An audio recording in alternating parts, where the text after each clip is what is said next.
巴西总统卢拉率领庞大代表团4月12号晚抵达上海，展开他的第5次访华以及第3次对中国的国事访问之旅。在上海，卢拉访问了金砖国家新开发银行总部，在这里，卢拉发出金砖国家用本币结算的呼吁，引发舆论关注。实际上，近日中巴之间的跨境人民币结算业务已经成功落地，而在金砖国家内部也已建立多条双边本币结算的渠道。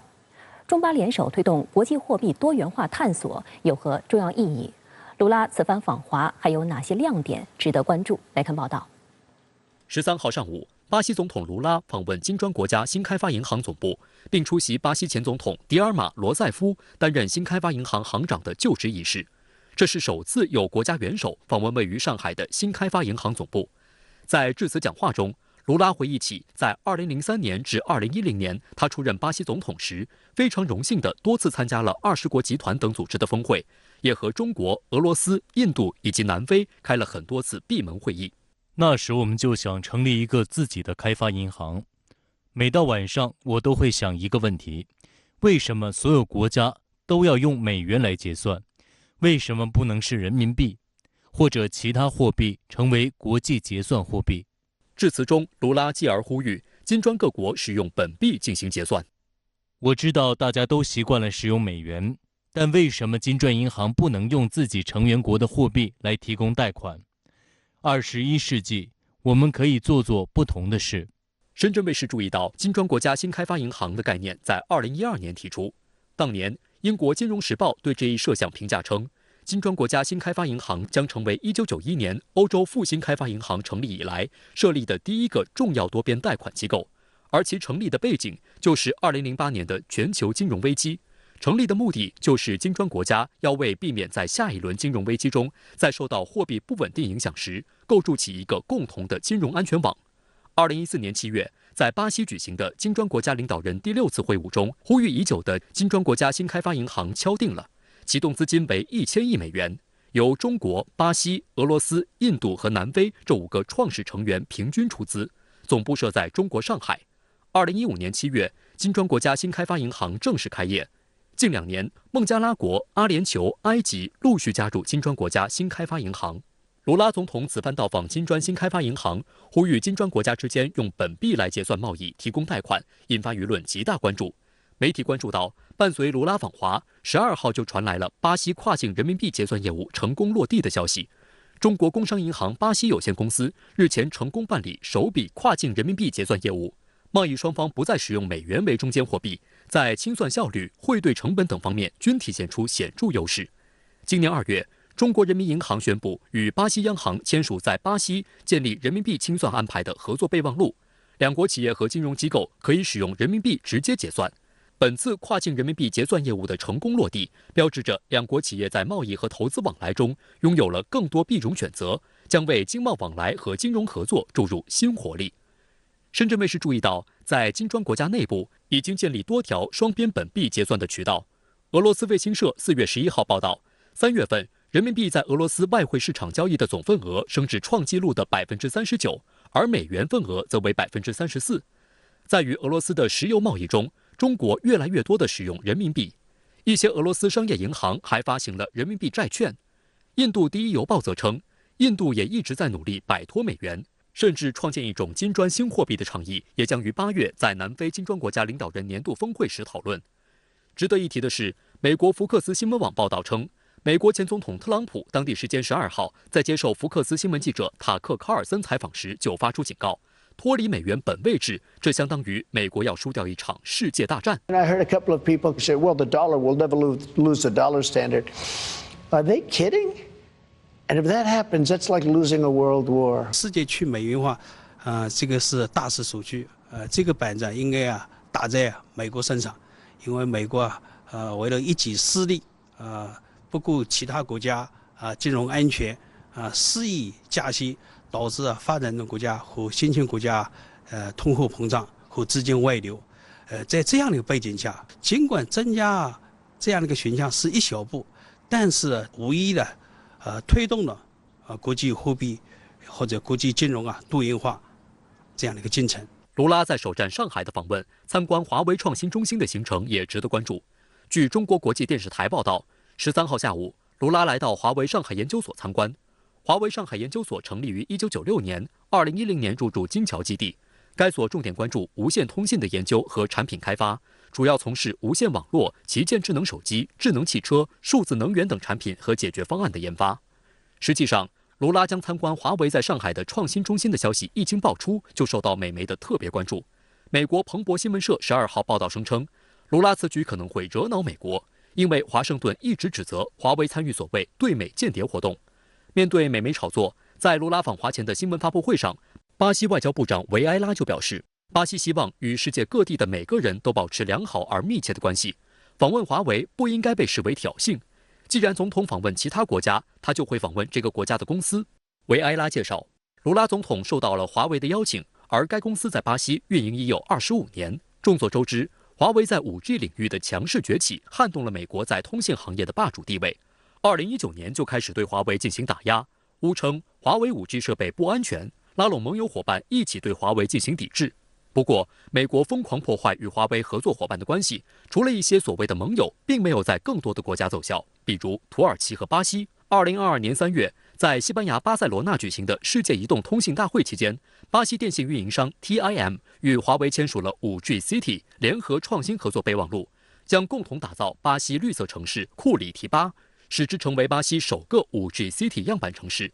华为此前与 TIM 也是多年的合作伙伴，双方已经在巴西合作部署了 2G、3G、4G 网络。再次与 TIM 合作，对正处于美国全面打压封锁之下的华为来说，也是巨大的好消息。巴西的国土面积达到851万平方公里，人口2.1亿，未来在 5G 方面有着广阔的需求市场。卢拉此次率领的巴西代表团规模庞大，颇受关注。法新社、美国有线电视新闻网等外媒报道称，巴西代表团中大约有40名高级官员，包括巴西内阁部长、州长和国会议员，以及近200多位巴西商界领袖。外媒介绍，此次的代表团中的多名部长包括外交部、财政部、环境和气候变化部、农业和畜牧业部、科技创新部、矿业和能源部等。这表明农产品、铁矿石、地球资源卫星、5G 通信、半导体等产业和领域都在卢拉此次访华的经济议程中。It's a historical moment in which we bring people together. So many people coming from Brazil are trying to be identifying potential businesses, but also being open to what could be the future. But also we as Brazilians and we as Latin Americans, we have the opportunity also to learn a little bit about the Chinese experience. 应国务委员兼外交部长秦刚邀请，德国外长贝尔伯克于4月13号至15号对中国进行正式访问，这是贝尔伯克就职以来的首次访华。外界注意到，作为德国绿党政治人物，他曾经发表过一些对华强硬言论，并牵头起草新的中国战略草案，其中将中国描绘成竞争对手。贝尔伯克此次访华是否意味着德国的中国战略有望调整？来看报道。4月12号，外交部发言人汪文斌在例行记者会上宣布了贝尔伯克即将访华的消息，并透露，期间秦刚国务委员兼外长将同贝尔伯克外长共同主持第6轮中德外交与安全战略对话，就中德、中欧关系以及国际和地区热点问题进行全面深入沟通。中方认为，在当前国际形势下，中德两国外长举行战略对话，有利于落实两国领导人重要共识，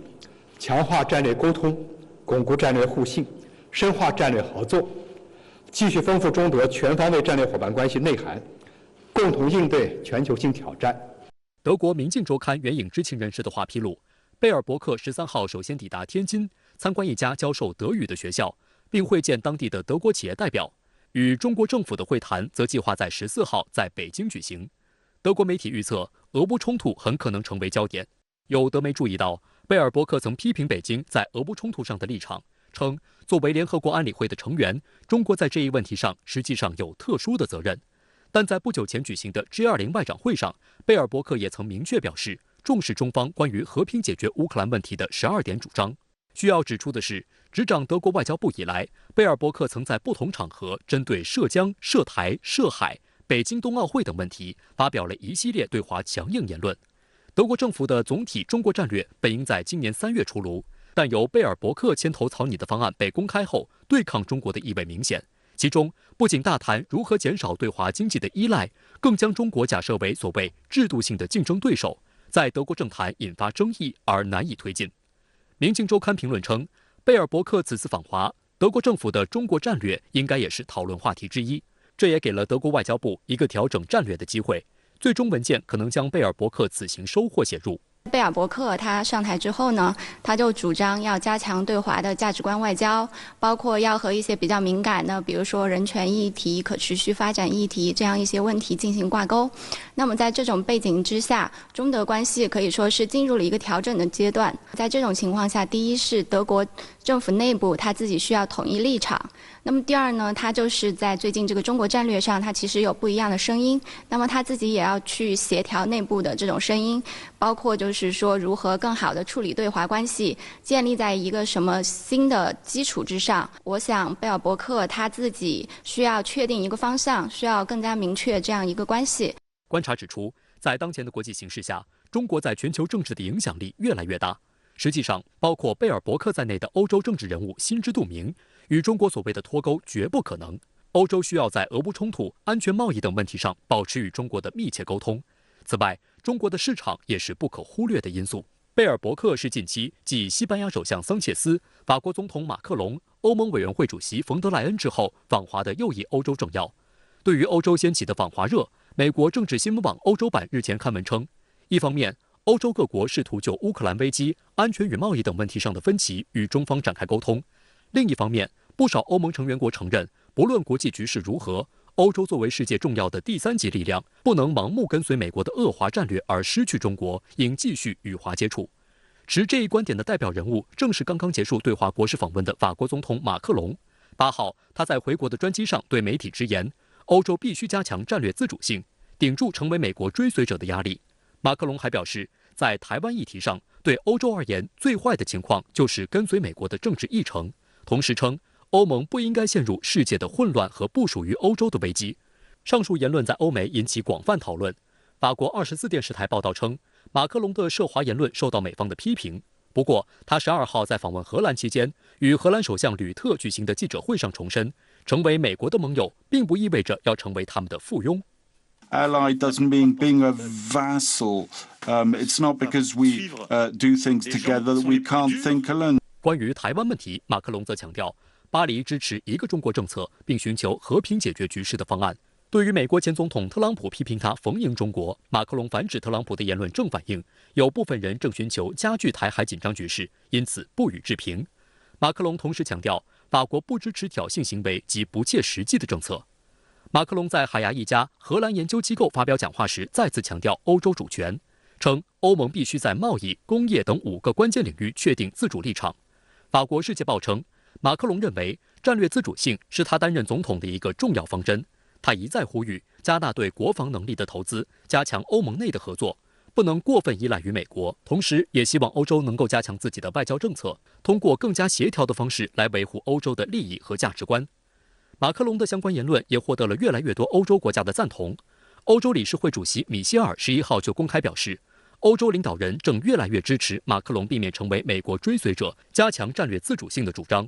米歇尔直言，马克龙的观点反映了欧洲领导人的观念转变。我想这个战略自主一直是欧洲一个长期的方向，在中美竞争也更加激烈的情况下，它其实面临很多问题。一个方面就是说，它作为一个经济力量，它需要进行一个地缘政治的转型；另外一个方面就是说，它也寻求要在美中之间进行一些平衡和权宜，去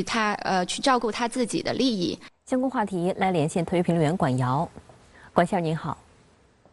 巴西总统卢拉今天在上海参加了巴西前总统罗塞夫出任金砖国家新开发银行行长就职礼仪，并参观了华为公司的上海创新中心。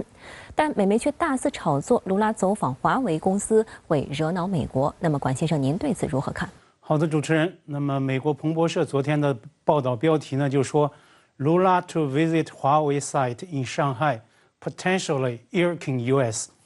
卢拉到访华为的上海机构，这可能会惹恼美国。那么，按照彭博社的说法，卢拉今天到访华为的在上海的创新中心，那么对外释放出明确的信息：巴西不会在美国针对中国技术巨人的打压缠斗中选边站。但是呢，美式霸权逻辑，它的霸道与荒唐就在于，你不站我这一边，那你就是我的对头。甚至连这一次陪同卢拉访问的巴西外长叫莫罗维埃拉，他呢也不得不来就此费尽唇舌做专门的解释。按照彭博社的说法，5号他在见少数记者就卢拉访华做内部吹风时呢，就特别强调美方不应该将卢拉这一行程视作挑衅，所谓 provocation。那么巴西总统访问别国将会循例走访所在国的某些公司。巴西呢希望和所有人、所有的国家都保持良好的关系。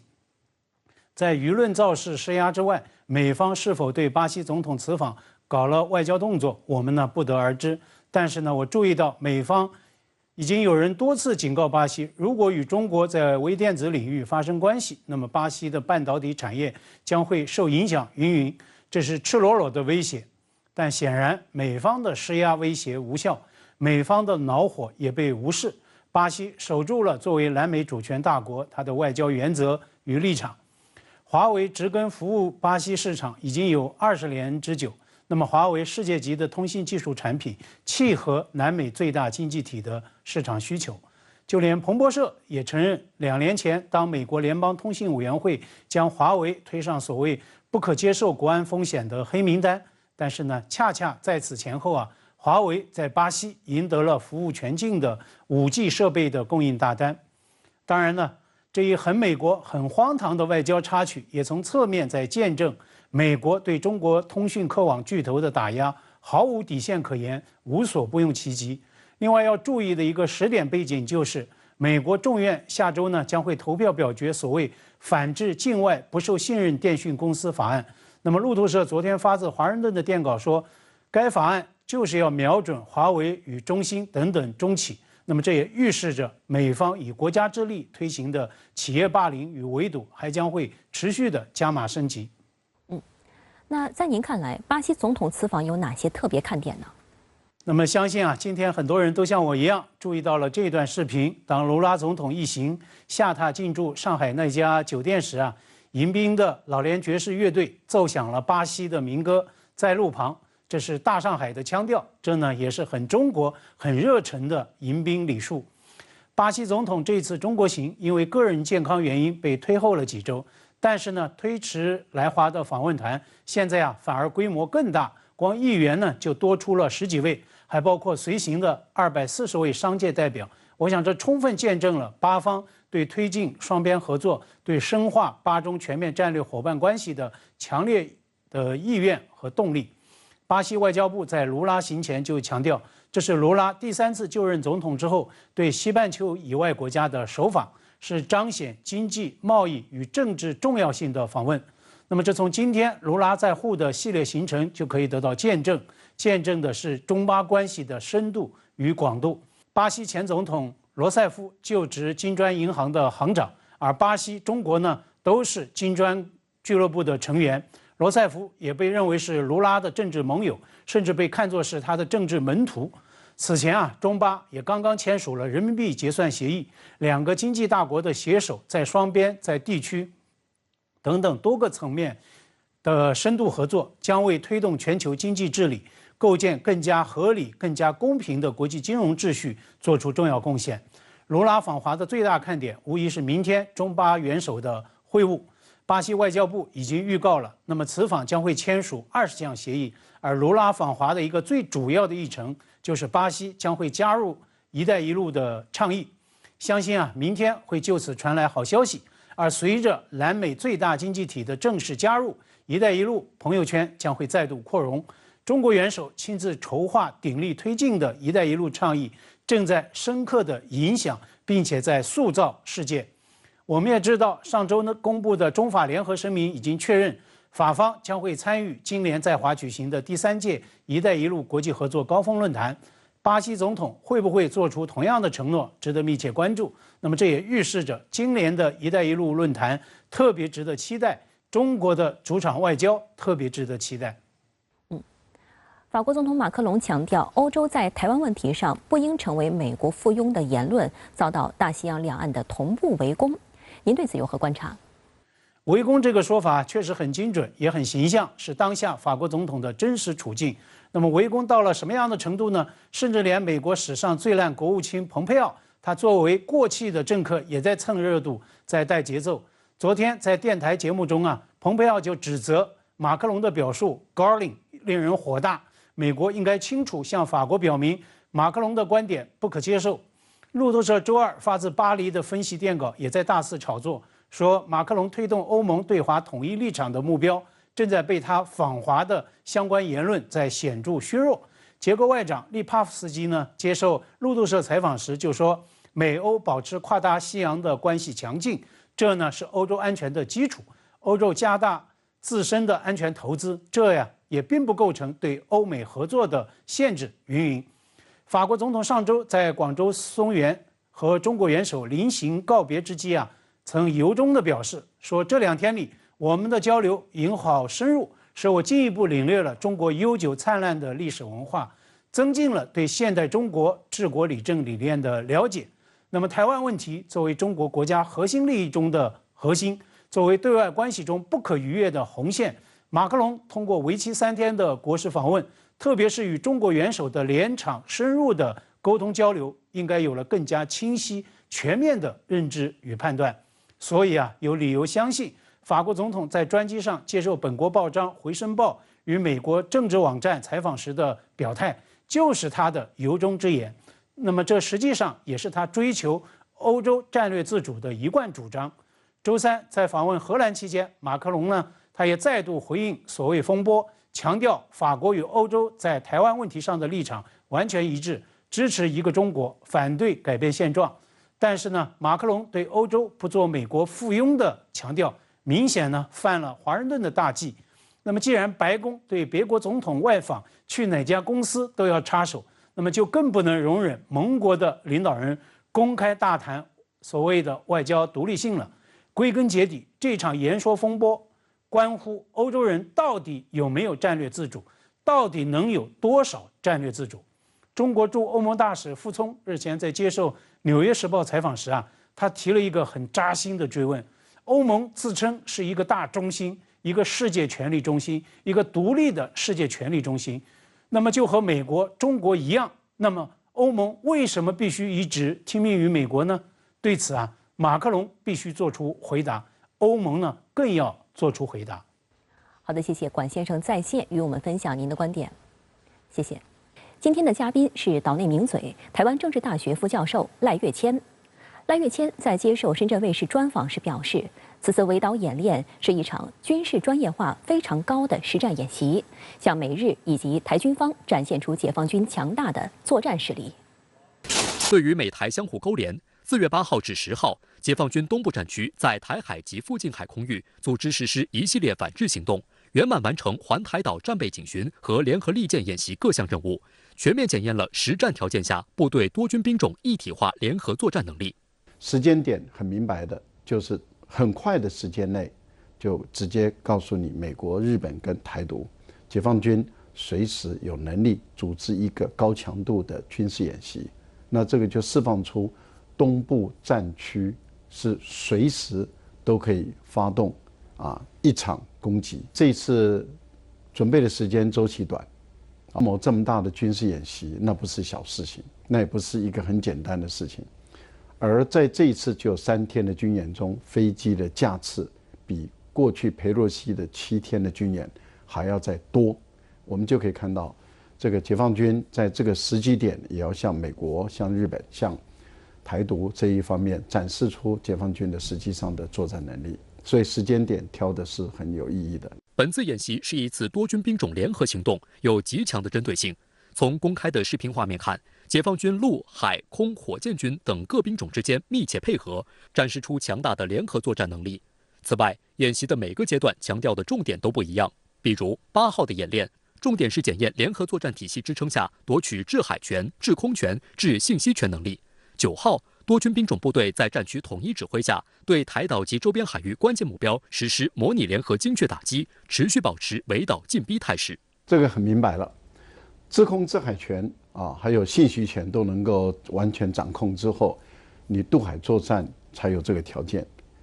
那在过去，台湾都以为是中央山脉屏障了台湾的东部，所以在过去台军的演练中，海军在出战的时候开始进行疏散，所谓的保存战力，很大的一部分除了藏在民船的码头以外，还有一部分的军力，海军就绕到东部的这个苏澳码头，在这个地方作为保存战力。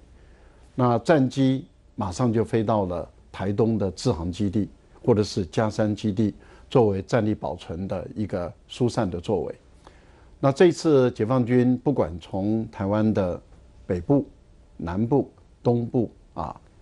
进行合围式的攻击，这就展现出解放军有能力对于台岛所有的海域进行绝对的封锁，切断所有的这个外援的进来的路径，切断能源进台湾的路径，而且也切断逃逸的路径。这个是有高度的军事上的一个意涵，所以这次的合围态势跟上一次是不太相同的，尤其是这一次是临着台湾的海岸线来进行军事的打击对抗。那很明显的，我们就可以看到解放军的态势是对于全岛已经有能力进行直接的军事动作。国产航母山东舰编队的参演是本次演习的另一大特点。山东舰航母编队穿越菲律宾与台湾岛之间的巴士海峡之后，进入台湾东南海域。期间，日本防卫省进行了跟踪监视。山东舰这一次到台湾的东侧，尤其是台湾的东南侧这个地方，它显示出第一个，山东舰从交给海军到能够进行实弹化的时间比辽宁舰缩短了。过去辽宁舰要花4年多的时间，山东舰就3年多就完成了。这代表解放军在航母形成战斗力的作业训练的时间缩短，所以到第3战舰出来，例如说福建号的战舰出来了以后，可能不到3年就能够实施这个实战化的能力。这个部分就第一个显示出来。第二个，山东舰属于南部战区，而南部战区的山东舰加入了这一次的东部战区的演习，这代表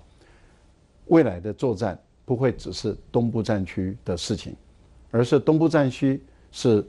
主要的总指挥，但是北部战区跟南部战区他们也会支援作战。未来双航母或是3航母的作战都是有可能发生的事情，因为山东舰在这一次的东部海域，它对于东部的不管是制航基地也好，嘉山基地也好，或者是巴士海峡的这些风控的能力，对于山东舰来说，它会产生巨大的这个威慑的一个作用。所以山东舰加入这次的演习，我们可以看出它的政治军事的意涵有这么的多。赖岳谦向深圳卫视表示，东部战区此次联演军事专业化程度非常高，是一场向美日及台军展现作战能力的实战演习。第一个，美国很清楚的知道这一次的军演是给军事专家看的，不是给一般的民众看的，因为我们看出来没有划定所谓的海域的演习区，没有让这个导弹穿越台湾的上空，那因此在这一次的演练的项目中，它是一种实战临台湾战场的一种演练，不管是打台湾海峡的船舶或者是打机场，或者是打空中的战机，它完完全全都是在演练的，是属于非常高军事专业化的一种实战的演习，因此是给台军、给美军、日军还有他们的军事战略专家来看，那让他们看解放军的作战能力已经到什么样的一个情况。所以对于这些军事专家来说的话，他当然看得出来，看得明白，而他也知道在这段时间内他的发言都会影响重大，因此美国他们的军方的专家他们都保持缄默，日本也是如此，那台军更不用说了。而美国的政客都知道，这一次的军演其实是针对于美国的政府，尤其是拜登政府，那么一直不顾中国的反应，一直不顾中国对于美国的政告，还是要打台独牌。因此美国政府知道他的反应基本上来说，那只会遭到中国大陆更强制的反对。